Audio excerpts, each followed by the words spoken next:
Highs நான் ஜெசோனா. இன்னைக்கு நம்ம இத பத்தி பார்க்க போறோம் அப்படின்னு பார்த்தீங்கன்னா, நாஞ்சில் விஜயன் மீது ஒரு திருநங்கையர் புகார் அளிச்சிருக்காங்க. அந்த புகார்ல என்ன சொல்லியிருந்தாங்க அப்படின்னு பார்த்தீங்கன்னா, நாஞ்சில் விஜயன் என்னை திருமணம் பண்றதாட்டு சொல்லி என்னை ஏமாத்திட்டாங்க அப்படிங்கிற மாரி சொல்லியிருக்காங்க. இப்போ அந்த திருநங்கையர் குடுத்தது உண்மையா? பொய்யா? நாஞ்சில் விஜயன் மீது தப்பு இருக்கா? இல்லையா? இதுக்கு முன்னாடி நாஞ்சில் விஜயன் என்னென்ன சர்ச்சையில மாட்டியிருக்கிறாரு? எத்தன வாட்டி கைதாயிருக்கிறாரு? இதெல்லாம் குறித்து தான் முழுக்க முழுக்க நம்ம வீடியோல பார்க்க போறோம். இந்த வீடியோக்குள்ள போறதுக்கு முன்னாடி, இந்த வீடியோ பத்தின கருத்து ஏதாவது உங்களுக்கு இருந்துச்சுன்னா, கமெண்ட்ல சொல்லுங்க. ஏன்னா உங்களுடைய கமெண்ட்ட பார்த்துட்டு, நாங்க நெக்ஸ்ட் வீடியோ இன்னும் பெஸ்ட்டா எடுக்கிறதுக்கு யூஸ்ஃபுல்லா இருக்கும். வாங்க வீடியோக்குள்ள போய் பார்த்து தெரிஞ்சுக்கலாம்.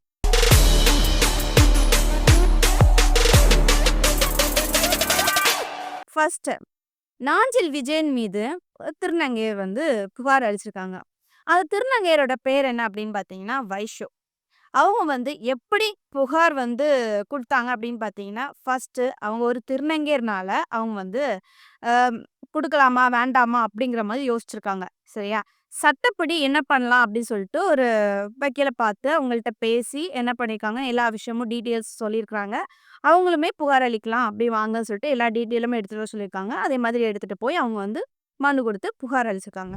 அந்த புகார்ல என்ன மென்ஷன் பண்ணியிருந்தாங்க அப்படின்னு பார்த்தீங்கன்னா, நாஞ்சில் விஜயன் என்னை திருமணம் பண்றதாட்டு ஆசை வார்த்தைகள் கூறி என்ன ஏமாத்திட்டாரு. நாங்க 2 பேரும் ஹஸ்பண்ட் அண்ட் ஒய்ஃபா வாழ்ந்துருக்கோம். அப்படிங்கிற மாரி சொல்லியிருக்காங்க. முக்கியமா அதுல என்ன சொல்லியிருந்தாங்க அப்படின்னு பார்த்தீங்கன்னா, அவர் என்கிட்ட பேசி 6 மந்த் ஆச்சு. எந்த கான்டாக்ட்டுமே இல்ல. என் நம்பர பிளாக் பண்ணிட்டாரு. அப்படிங்கிற மாதிரி எல்லா டீட்டெயிலுமே சொல்லியிருக்காங்க. சரியா? அவங்க எப்படி பழக்கம், எத்தன வருஷமா பழக்கம், எத்தன வருஷமா இருந்தாங்க, எல்லா டீட்டெயில்ஸும் சொல்லி முடிச்சுட்டு, புகார் அளிச்சுட்டு வெளிய வந்துட்டாங்க. சரி, இத குறித்து கண்டிப்பா எல்லாருமே கேட்பாங்க தெரியுமா? என்ன நடந்துச்சு? என்ன ஏதுன்னு சொல்லிட்டு கேள்வி மேல கேள்வி கேட்பாங்க. அந்த மாதிரி கேள்வி கேட்கும்போது, அந்த திருநங்கை வைஷு பதில் சொல்லியிருந்தாங்க. ஃபர்ஸ்ட் எல்லாருமே என்ன கேட்டாங்க அப்படின்னு பார்த்தீங்கன்னா, "நாஞ்சில் விஜயன உங்களுக்கு எத்தன வருஷமா தெரியும்?" அப்படிங்கிற மாரி கேட்கும்போது, அவங்க சொல்றாங்க. அதாவது நாஞ்சில் விஜயன் கூட நான் 11 வருஷமா ரொம்ப ஃப்ரெண்ட்லியா தான் இருந்தேன். ஒரு 11 வருஷமா அதுக்கப்புறம் ஒரு 5 இயர்ஸ் அப்படின்னு இருக்கும்போது, எங்களுக்கு 2 பேத்துக்கு மேல காதல் ஏற்பட்டு, நாங்க 2 பேருமே லவ் பண்ணோம். லவ் பண்ணும்போது நாஞ்சில் விஜயன் என்கிட்ட அதிகமா பேசுவாங்க. அப்புறம் நாங்க ஒவ்வொரு இடங்களுக்கு போவோம். அது மட்டும் இல்லாம, என்ன அவர தவறுதலா நடத்துவாரு. அதாவது ஹஸ்பண்ட் அண்ட் ஒய்ஃப் ஆட்டு நாங்க வாழ்ந்துக்கிடுவோம். அது மட்டும் இல்லாம நைட்டு ஃபுல்லா தப்பு தப்பா தான் பேசுவாரு ஃபோன்ல. அப்புறம் வீட்டுக்கு வருவாரு. அப்படிங்கிற மாதிரி எல்லா டீட்டெயில்ஸுமே சொல்றாங்க. சரியா? அடுத்ததாட்டு என்ன கேட்குறாங்க அப்படின்னு பார்த்தீங்கன்னா, சரி ஓகே. திருமணம் பண்றதாட்டு சொல்லி தான் உங்கள பழகுனாரா? அப்படின்னு கேட்குறாங்க. சரியா? அதுக்கு அவங்க என்ன சொல்றாங்கன்னா, விஜயன் என்கிட்ட திருமணம் நான் பண்ணுவேன் அப்படிங்கிற மாரி சொல்லி தான் பழகுனாரு. பழகிட்டே இருக்கும்போது, சரி ஓகேன்னு எல்லாம் இருக்கும்போது என்னாச்சுன்னா, அ ஸ் நான் நீ நீ ஒரு திருநங்கை. நான் எப்படி நான் பண்ண போறேன்? நீ சொசைட்டில எப்படி எடுத்துக்க போறாங்க? அப்படிங்கிற மாதிரி என்ட்ட மழுப்பிட்டு என்ன திருமணம் பண்ணல. அப்படியே விட்டுட்டாரு அப்படிங்கிற மாரி சொல்றாங்க. சரியா? அப்ப இவங்க கேட்குறாங்க, எப்பத்துலருந்து பேசிட்டு இருக்காங்க? அது மட்டும் இல்லாம அவங்க அப்பா, அம்மாவுக்கு தெரியுமா? அவங்களுக்கு இப்ப திருமணம் கூட ஆச்சுல்ல. அப்படிங்கிற மாதிரி பல கேள்வி மேல கேட்குறாங்க. அதுக்கு என்ன சொல்றாங்க அப்படின்னு பார்த்தீங்கன்னா, நாங்க 2 பேரும் லவ் பண்றது நாஞ்சில் விஜயனுக்கு அப்பா, அம்மாவுக்குலாம் தெரியும். அவங்க ஃபேமிலிக்குலாம் தெரியும். அப்ப என்ன பண்ணாங்க அப்படின்னு பார்த்தீங்கன்னா, அவங்க அவாய்ட் பண்ணாங்க. ஆ வேண்டாம் அப்படிங்கிற மாதிரி சொன்னாங்க, வெறுத்தாங்க. ஆனா இருந்தாலும் நாங்க பழகுறது எல்லா விஷயமும் தெரியும் அப்படிங்கிற மாதிரி சொன்னாங்க. அப்போ ஒரு நாள் நாஞ்சில் என்கிட்ட சொன்னாரு, "எனக்கு குழந்தை வேணும். ஆசையா இருக்கு." அப்படிங்கிற மாரி சொன்னாரு. அப்போ நான் நான் என்ன சொன்னேன் அப்படின்னு பார்த்தீங்கன்னா, சரி குழந்தை தானே வேணும், பெத்துக்கோ அப்படிங்கிற மாதிரி வேற திருமணம் பண்றதுக்கு நான் அலோவ் பண்ணேன். பண்ணி முடிச்சதுக்கப்புறம் சரி என் கூட இருப்பாரு, வாழுவாரு அப்படிங்கிறத நான் நினைச்சேன். அப்படின்னு யார் சொல்றாங்க அப்படின்னு பார்த்தீங்கன்னா, அந்த திருநங்கை வைஷு அவங்க சொல்றாங்க. அதே மாதிரி அவங்களுக்கு திருமணம் ஆச்சு. திருமணம் ஆனதுக்கு அப்புறமுமே நாஞ்சில் என்ன பண்ணாருன்னா, என்கிட்ட பேசினாரு. பேசினது மட்டும் இல்லாம, அவங்க ஒய்ஃபும் கன்சீவ் டைம்லயும் என்கிட்ட பேசினாரு. அப்புறம் குழந்தை பிறந்ததுக்கு அப்புறம் தான் நாஞ்சில் என்கிட்ட பேசல. ஏன்னா, அப்பதான் அவாய்ட் பண்ணாரு. அப்போ லாஸ்ட்டா ஒரு ரெஸ்டாரண்ட்டுக்கு நாங்க போனோம். போன இடத்துல அப்ப சொன்னாரு. பட் பேபீஸ்லாம் இருக்கிறதுனால எனக்கு கொஞ்சம் பிஸியா இருக்கு. பேச முடியல அப்படிங்கிற மாரி சொல்லிட்டு போனாரு. நாங்க ஜாலியா தான் போனோம். அதுக்கப்புறம் அவர் வீட்டுக்கு போயிட்டாரு. நானும் இங்க வந்துட்டேன். வந்ததுக்கப்புறம் வந்து ஃபுல்லா அவர்ட்ட இருந்து எந்த ஒரு கால் வரல, மெசேஜ் வரல, எதுவும் வரல. நான் கால் பண்ணி பார்க்கும்போது எந்த ஒரு ரெஸ்பான்சிபிளும் இல்ல. என்ன பிளாக் பண்ணிட்டாரு. அப்படிங்கிற மாதிரி டீட்டெயிலா சொல்றாங்க. சரியா? சரி, இதையும் இனி சும்மா இருப்பாங்களா? அப்போ ரிப்போர்ட்டர்ஸ் எல்லாருமே கண்டிப்பா கேள்வி கேட்பாங்க. ஏதாவது உங்கள்ட்ட ப்ரூஃப் இருக்கா? அப்படி மாதிரி கேட்குறாங்க. அப்போ அவங்க வந்து கையில என்ன வச்சிருக்காங்கன்னா, வைஷ்ணவி நெறைய ப்ரூஃப்ஸ் வச்சிருந்தாங்க. என்ன அப்படின்னு பார்த்தீங்கன்னா, அந்த ஃபோட்டோஸ்ல வீடியோ கால் பேசிப்போம்ல, அது ஸ்க்ரீன்ஷாட்டு, அப்புறம் அவங்க கூட சேர்ந்து எடுத்த ஃபோட்டோஸ் அந்த மாதிரிலாம் வச்சிருந்தாங்க. சரியா? பட் அப்ப என்ன கேட்குறாங்கன்னா, ரிப்போர்ட்டர்ஸ் வந்து கேட்குறாங்க, அவங்க ஃப்ரெண்டா தானே உங்கள்ட்ட பேசியிருப்பாங்க அப்படிங்கிற மாதிரி ஒரு கேள்வி எழுப்புறாங்க. அதுக்கு அந்த வைஷ்யூ என்ன சொல்றாங்க அப்படின்னு பார்த்தீங்கன்னா, "என்ன இருக்குங்க ஆதாரம்? நாங்க வந்து 2:00 அப்படின்னு பேசியிருக்காங்க. 2:00 நைட் 2 மணிக்கு பேசியிருக்காங்க." அப்படிங்கிற மாதிரி அவங்க வந்து ஆதாரம் காட்டுறாங்க. அப்ப அவங்க ஃப்ரெண்டா தானே பேசியிருப்பாங்கன்னு சொல்லும்போது, நைட் 2 மணி எந்த ஃப்ரெண்டுங்க உங்கள்ட்ட வீடியோ கால் பேசுவாங்க?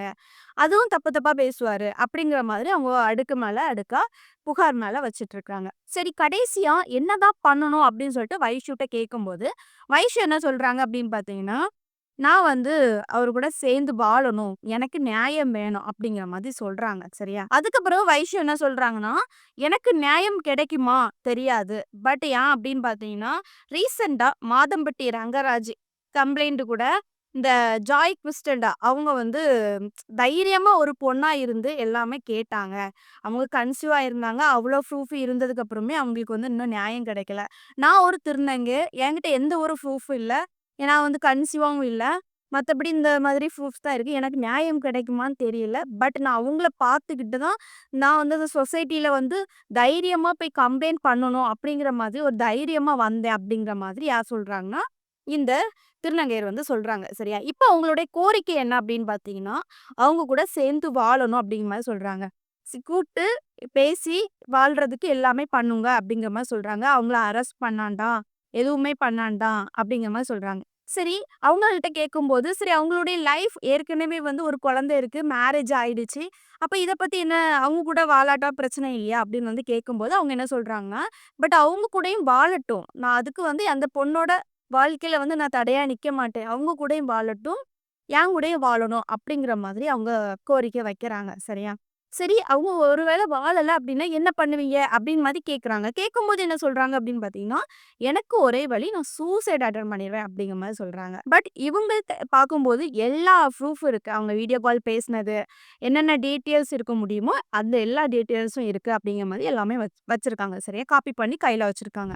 சரி, நாஞ்சில் விஜயனுக்கு முதல் திருமணம் எப்போ நடந்துச்சு அப்படின்னு வந்து பார்த்தோம்னா, நாஞ்சில் விஜயன் எந்த ஊரை சேர்ந்தவர் அப்படின்னு பார்த்தீங்கன்னா, தமிழ்நாட்டில் உள்ள கன்னியாகுமரி மாவட்டத்தை சேர்ந்தவர். இவருக்கு எப்ப திருமணம் ஆச்சு அப்படின்னு பார்த்தீங்கன்னா, 2023 மரியா என்கிற பெண்ண வந்து திருமணம் பண்றாங்க. இவங்களுக்கு திருமணமாகி கொஞ்ச நாளே குழந்தை கிடையாது. அதுக்கப்புறம் என்ன பண்ணாங்க அப்படின்னு பார்த்தீங்கன்னா, ஒவ்வொரு இடங்கள்ல கோயிலு அங்க இங்கேயுமா போய் அலையிறாங்க. அதுக்கப்புறம் வந்து கன்சீவ் ஆகுறாங்க. எப்ப குழந்தை பிறக்குது அப்படின்னு பார்த்தீங்கன்னா, 2025 மே மாசம் உங்க குழந்தை பிறக்குது. என்ன குழந்தை அப்படின்னு பார்த்தீங்கன்னா, பெண் குழந்தை பிறக்குது. இந்த நாஞ்சில் வந்து மொத அந்த குழந்தைய வாங்குறது மாதிரி அந்த வீடியோ சோசியல் மீடியால அதிகமா வைரல் ஆச்சு. இது எல்லாருமே பார்த்தப்போ. சரியா? அந்த குழந்தை ஃபங்ஷன் எல்லாமே வந்து பிரம்மாண்டமா எடுத்திருந்தாங்க. பல செலிபிரிட்டிகள் வந்திருந்தாங்க. சரியா? இது எல்லாமே நம்ம பார்த்திருப்போம். இப்போ நாஞ்சில் விஜயன் மீது ஒரு புகார் கூட வந்திருக்குது. சரி, நாஞ்சில் விஜயன் மீது இதுதான் ஃபர்ஸ்ட் புகாரா? இதுக்கு முன்னாடி அவர் என்ன சர்ச்சையில மாட்டியிருக்காரு? எத்தன வாட்டி கைதாயிருக்காரு?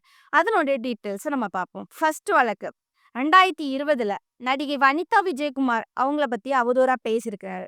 பேசினதுல அவங்க வந்து கம்ப்ளைண்ட் குடுத்தாங்க. கம்ப்ளைண்ட்ல கைது பண்ணாங்க. கைது பண்ணிட்டு அதுக்கப்புறம் வந்து உடனே வந்து அவங்களுக்கு ஜாமீன் கிடைச்சுட்டு வெளிய வந்துட்டாங்க. சரி, 2வது கம்ப்ளைண்ட் எப்போ அப்படின்னு பார்த்தீங்கன்னா, 2022ல யூடியூபர் டிக்டாக் சூர்யா தேவி அவங்கள வந்து தாக்குதல்னால அதாவது அவங்க என்ன சொல்றாங்க அப்படின்னு பார்த்தீங்கன்னா, நாஞ்சில் விஜயன் வந்து என்ன வந்து ஆள் வச்சு தாக்குனாரு. ஆ என்ன வந்து கொலை மிரட்டல் பண்றதுக்கு எல்லாமே செட் பண்ணாரு அப்படிங்கிற மாதிரி அவங்க கம்ப்ளைண்ட் குடுத்துருக்காங்க. சரியா? அதுலயுமே அவர் என்ன ஆயிருக்காரு அப்படின்னு பார்த்தீங்கன்னா, டிசம்பர் 17, 2022ல வந்து ஆ வலசரபாக போலீஸார் வந்து அவங்கள கைது செஞ்சாங்க. அதுக்கப்புறம் டிசம்பர் 23, 2022ல அவர் வந்து பூந்தமல்லி கோர்ட்ல வந்து ஜாமீன் வந்து வாங்குனாரு. அங்க கிடைச்சிடுச்சு. கிடைச்சதும் வெளிய வந்துட்டாரு. அடுத்ததாட்டு 2024ல ஒரு கம்ப்ளைண்ட் வந்துச்சு. ஆ என்ன கம்ப்ளைண்ட் அப்படின்னு பார்த்தீங்கன்னா, ஐபிஎல் டிக்கெட் வந்து ஏமாற்றிய புகார். சரியா? அதாவது ஒரு ஐபிஎல் டிக்கெட் ரூ. 1500 மதிப்புள்ள டிக்கெட்ட 6000, 7000க்கு வித்ததாட்டு ஒரு புகார் வந்துச்சு. சரியா? யாரெல்லாம் சேர்ந்து அப்படின்னு பார்த்தீங்கன்னா, நாஞ்சில் விஜயனும், அவங்க கூட ஒரு பிரபல நடிகையும் என்ன பண்ணியிருக்காங்கன்னா, இந்த டிக்கெட்ட விட்டதாட்டு ஒரு கம்ப்ளைண்ட் புகார் வந்திருக்குது. பட் இதுல வந்து கைதாகல. இது என்ன ஆச்சு அப்படின்னு பார்த்தீங்கன்னா, விசாரணை பண்ணாங்க. விசாரணை பண்ணது மட்டும் இல்லாம, சோசியல் மீடியால வந்து அவங்கள பத்தி சர்ச்சைகள் வந்து கிளப்பிச்சு. இருந்தாலுமே வந்து அது சர்ச்சையா மட்டும் தான் முடிஞ்சுச்சு. இப்படி நாஞ்சில் விஜயன் மீது பல சர்ச்சைகளும், பல கைதுகளும் நடந்திருக்குது. சரி, இப்போ இந்த வைஷு அவங்க வந்து கம்ப்ளைண்ட் வச்சிருக்காங்க. இனி புகார் அடிப்படையில வந்து இனி இவருக்கு மேல தப்பு இருக்குதா? இல்லையா? அப்படிங்கிற மாதிரி கேட்பாங்க. சரியா? முக்கியமா இந்த வைஷு கம்ப்ளைண்ட் பண்ணதுக்கு அப்புறம் வந்து என்ன பண்ணியிருக்காங்க அப்படின்னு பார்த்தீங்கன்னா, நாஞ்சில் விஜயன்ட்ட கால் பண்ணி கேட்டிருக்காங்க. இந்த மாதிரி வைஷு அவங்க வந்து கம்ப்ளைண்ட் குடுக்குறாங்க. அவங்க மீது குற்றச்சாட்டு வைக்கிறாங்க. நீங்க வந்து இது வந்து ஒத்துக்கிறீங்களா? இல்லையா? அப்படின்னு சொல்லிட்டு கேட்குறாங்க. கேட்கும்போது நாஞ்சில் விஜயன் வந்து என்ன சொல்லியிருக்காங்கன்னா, யாருன்னு எனக்கு அவங்க தெரியாது. அப்படிங்கிற மாதிரி மென்ஷன் பண்ணி சொல்லியிருக்காங்க. சரியா? அதுக்கு அவங்க என்ன சொல்றாங்க அப்படின்னு பார்த்தீங்கன்னா, யாருமே தெரியாதவங்கள்ட்டயா இவங்க பழகுறாங்க. அப்படிங்கிற மாதிரி யாரு வைஷு சொல்றாங்க. இப்போ என்ன பொறுத்தவரைக்குமே, இது வைஷு அவங்க வந்து நெறைய டீட்டெயில்ஸ் வச்சிருக்காங்க. நெறைய ப்ரூஃப் வச்சிருக்காங்க. இன்னொரு பக்கம் பார்க்கும்போது, நாஞ்சில் விஜயன எடுத்துக்கிட்டோம் அப்படின்னு பார்த்தீங்கன்னா, தப்பு நான் தப்பு பண்ணல அப்படிங்கிற மாதிரி அதிகபூர்வமா முன் வந்து சொல்லல. இப்ப வைஷு அவங்க நியாயம் கிடைக்கணும் அப்படிங்கிற மாரி சொல்றாங்க. சரியா? பட் யாருக்கு மேல தப்பு இருக்குது இன்னும் அதிகபூர்வமா தெரியல. பட் சட்டப்படி அவங்க வந்து நடவடிக்கை எடுக்கிறதாட்டு சொல்லியிருக்காங்க. சட்டம் வந்து என்ன சொல்லுது அப்படின்னு சொல்லிட்டு நம்ம வெயிட் பண்ணி பார்ப்போம். கண்டிப்பா நாஞ்சில் விஜயன் மீது ஏதாவது தப்பு இருக்குது அப்படின்னு பார்த்தீங்கன்னா, அந்த வைஷ்யூ அந்த திருநங்கையருக்கு கண்டிப்பா சட்டம் வந்து சப்போர்ட் பண்ண தான் செய்யும் அப்படின்னு வந்து நம்மளும் வந்து கேட்டுப்போம். இந்த வீடியோ பார்க்குற நீங்க, நாஞ்சில் விஜயன் மீது தப்பு இருக்குமா? இருக்காதா?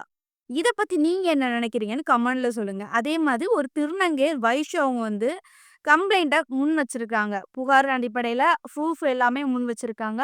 அது உண்மையா இருக்குமா? பொய்யா இருக்குமா? இத பத்தி நீங்க என்ன நினைக்கிறீங்க? அத கமெண்ட்ல சொல்லுங்க. நெக்ஸ்ட் ஒரு வீடியோல சந்திக்கிறேன். பை.